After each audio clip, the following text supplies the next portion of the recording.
បាទជំរាបសួរជំរាបសួរអ្នកនរគ្នាបាទវីដេអូនេះគឺខ្ញុំបង្ហាញពីការធ្វើ slab ហើយធ្វើជ្រីផ្ទះបាទជ្រីផ្ទះហ្នឹងឃើញជាងល្បីថាធ្វើយូរធ្វើ7 8ថ្ងៃឥឡូវជាមួយខ្ញុំធ្វើសាក់មើលតាប្រើពេលប្រហែលថ្ងៃបាទឬប្រហែលនាទីបាទមកឥឡូវចាប់ដើមគូបាទបាទអញ្ចឹងខ្ញុំប្រើtool នេះមួយមក rectangle នេះបាទតើមកខ្ញុំដាក់ស្មើនេះមកបាទតើមកទៀតខ្ញុំយក tool នេះខ្ញុំកាត់កន្លែងនេះចោលមានកន្លែងនេះយើងអត់មានទេយើងកាត់វាចោលបាទហើយslab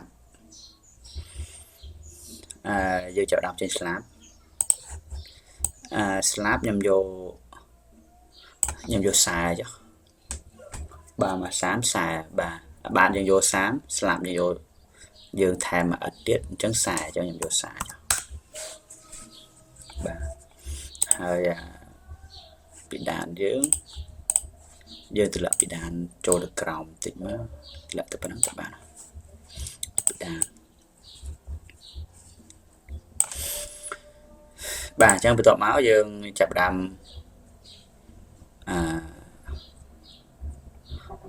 លើនេះទៅចុះបាទអញ្ចឹងខ្ញុំលើកអានោះចាក់យើងចាក់ប៉ុន្មានយើងចាក់8ខ្ញុំដាក់28ចុះមានតែយើងរៀបអិត2ដុំទៀតឡើងលើ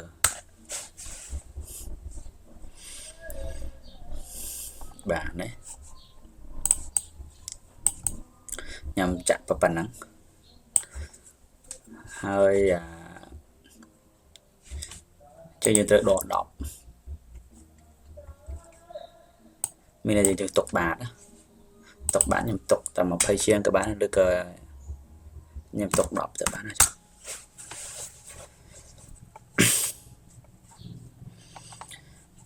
បាទຂະຫນາດយើងលួចជាក់ស្ដែងបានបាទអញ្ចឹងយើងចាប់ផ្ដើមគូសຂະຫນາດបាទអញ្ចឹងຂະຫນາດខ្ញុំយក8មកបាទហើយបន្ទាប់មកយើងយក3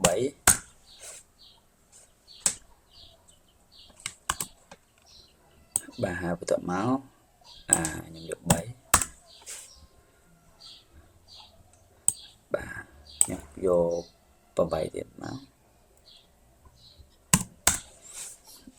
បាទហើយបន្ទាប់មកដល់ចុងក្រោយបណ្ដោយហើយនេះຂະຫນາດខ្ញុំយក3សិនចុះ3ដែរមក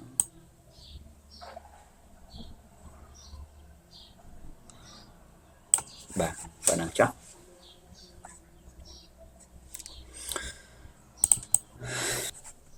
បាទអញ្ចឹងយើងចាប់ដើមយក line នេះដើម្បីយើងគូសជា mode បាទអញ្ចឹងយើងចុចនេះមកទៅមកយើងគូសជា mode បាទហើយបន្ទាប់មកយើងខ្ញុំយកបន្ទាត់រង្កោងតិចមកខ្ញុំគូសម្ដងណាគូរង្កោងតិចទៅពួកយើងនៅ mode តិចមកណា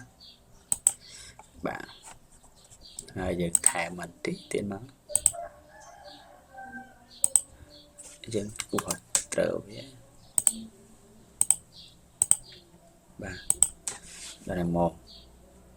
ប៉ុណ្ណឹងមកហើយបាទហើយបន្ទាប់មកយើងបន្ទាត់នេះយើងលុបវិញចោលទេបន្ទាត់នេះយើងមកចាប់ទុកឯងលុបចោលហើយគាត់តែបិឆោតវិញទេបាទហើយបន្ទាប់មកយើងselect វាខាងលើមួយសិន select ផាកបានវាខាងលើណាបាទអញ្ចឹងបន្ទាប់មកយើងយក follow me នេះ follow me ខ្ញុំមើលភូសវាប៉ុន្តែដើម្បីឲ្យវារត់ជុំវិញបានតើយើង select ខាងលើសិនណាដំបូងណាបាទ select វាបន្ទាប់មកយកកន្លែង follow me បាទនៃការបញ្ជាក់បាទបន្ទាប់មករុញពកមកអញ្ចឹងវាដើរបាទអញ្ចឹងជ្រីរបស់យើងគឺយើងធ្វើរយៈពេលតែប្រហែលនាទីហ្នឹងគឺស្មើនឹងជាងធ្វើ7ថ្ងៃបាទនិយាយលេងទេបាទនេះខាងក្នុងក៏យើងអាចធ្វើក្លុកក្លៀតអីបានដូចគ្នាខាងក្នុងនេះណាខាងក្នុងឧទាហរណ៍យើងចង់ធ្វើក្លុកយើងទាញមកយើងចង់បាន10ទៅមកហើយយើងទម្លាក់ចុះក្រោមតិចមកក៏បាន